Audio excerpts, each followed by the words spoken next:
지난 시간에 이어서 이번 시간에도 작년에 했던 증권사들의 올해 전망이 산업별로 얼마나 잘 맞았는지 살펴보겠습니다. 자, 오늘도 시장을 읽는 남자의 본 이야기를 시작하기에 앞서서 여러분들에게 한 말씀 먼저 드리겠습니다. 자, 이렇게 작년에 했던 전망이 올해 잘 맞았는지 살펴보는 이유는 과거를 알아야 미래를 예측할 수 있기 때문이지 어느 증권사가 잘 맞췄고 어느 증권사가 잘 못 맞췄는지를 구분하기 위해서가 아닙니다. 그렇기 때문에 오늘 인용되는 증권사들의 이름도 대부분 이니셜과 익명으로 처리하도록 하겠습니다.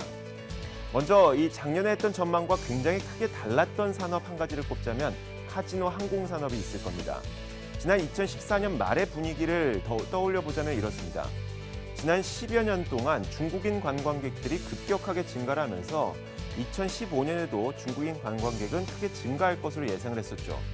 실제로 2005년 70만 명 정도였던 이 중국인 관광객들이 10년 만에 2014년 되자 600만 명을 넘어섰죠.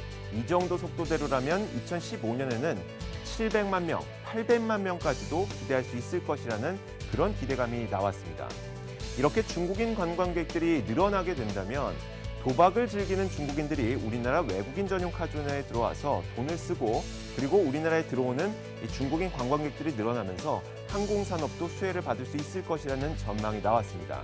그렇다 보니까 국내 한 증권사에서는 심지어 이런 제목의 리포트를 내놓기도 했습니다.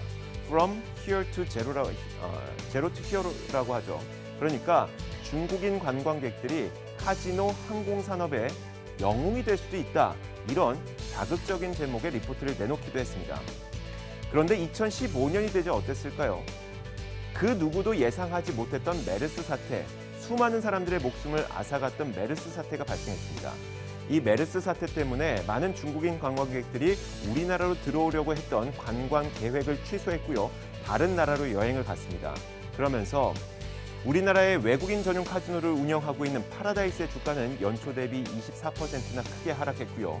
GKL 역시 26%나 큰 폭으로 하락했습니다.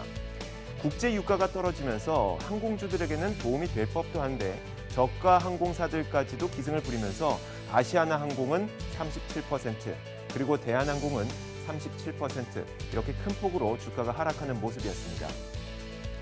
작년에 했던 전망과 달랐던 또 다른 산업이 있습니다. 바로 음식료 산업인데요. 2014년 말을 떠올려 보면 이렇습니다. 그 당시에는 이 담뱃값 인상이라는 이슈가 있었죠. 그런데 담뱃값 인상을 제외하고는 특별히 기대할 만한 것이 없다는 게 증권가의 대부분의 의견이었습니다.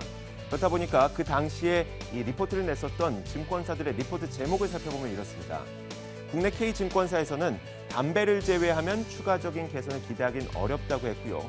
심지어 한 증권사에서는 잠시 쉬고 오겠습니다. 이런 리포트를 내놓기도 했었죠. 그러면서 이들 증권사들은 2015년에 음식료 업종이 어떤 그림을 그릴 것인지 예상 사이클을 제시하기도 했습니다. 그들이 제시했던 예상 사이클을 한번 살펴볼까요? 많은 증권사들이 2015년에 들어오면서 음식료 업종은 지지부진하다가 경제가 회복되는 3분기 정도부터는 어느 정도 반등할 것이다. 이렇게 예상을 했습니다. 하지만 실제 음식료 업종이 그렸던 사이클은 이랬습니다. 2015년에 들어서자마자 음식료 업종의 주가는 큰 폭으로 증가했고요. 너무 빠른 시간 동안 주가가 증가하다 보니까 다시 주춤거리는 그런 모습이 나타났었죠. 왜 이렇게 달랐을까요? 2015년 그 누구도 예상하지 못했던 소주계의 허니버터칩, 칵테일 소주가 출시됐습니다. 이 칵테일 소주가 열풍이 일으키면서 이 칵테일 소주는 미투 제품들까지 많이 나오게 됐고요.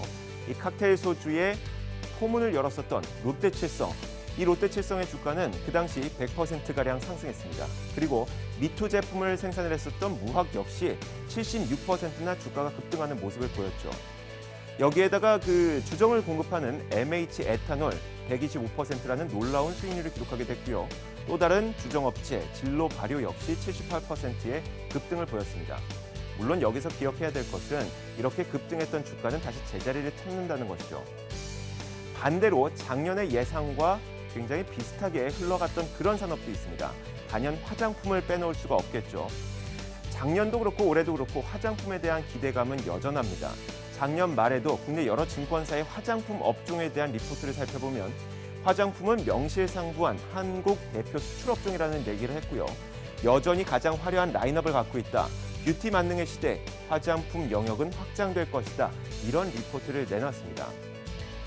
그렇다 보니까 실제로 2015년이 돼서 메르스 사태가 발생했음에도 불구하고 한국 화장품을 좋아하는 중국인들은 온라인을 통해서, 면세점을 통해서 혹은 현지에서 한국 화장품을 계속해서 사들였고요. 한국 화장품이 중국에 진출해 있는 기업들 아모레퍼시픽은 80%나 연초 대비 주가가 상승하는 모습을 보이고 있습니다. 또 다른 기업인 LG생활건강 역시 연초 대비 45%의 주가 급등을 나타내고 있는 상황이죠. 또 다른 산업이 있습니다. 의외로 작년에 했던 전망과 매우 비슷하게 흘러갔던 산업인데요. 정유 산업입니다. 국제유가가 이렇게 하락했음에도 불구하고 작년에 했던 전망과 정유 산업은 굉장히 비슷했는데 이 작년 연말의 분위기를 떠올려 보면 이렇습니다. 국제유가가 너무 많이 떨어지다 보니까 이제 더 이상 떨어지진 않을 것이다. 그러면서도 정제 마진은 개선될 것이라는 전망을 내놨습니다. 실제로 정제 마진이 어느 정도 개선되는지 살펴보니까 2015년 여러분들이 눈으로 확인할 수 있는 것처럼 1분기부터 4분기까지 정제 마진은 꾸준히 개선되고 있는 그런 모습입니다. 그렇다 보니까 국제유가가 이렇게 하락했음에도 불구하고 우리나라에 있는 정유사들은 주가가 큰 폭으로 올라가는 모습이죠. S-오일의 주가는 연초 대비 53% 급등했고요. SK이노베이션의 주가는 연초 대비 45%나 올랐습니다.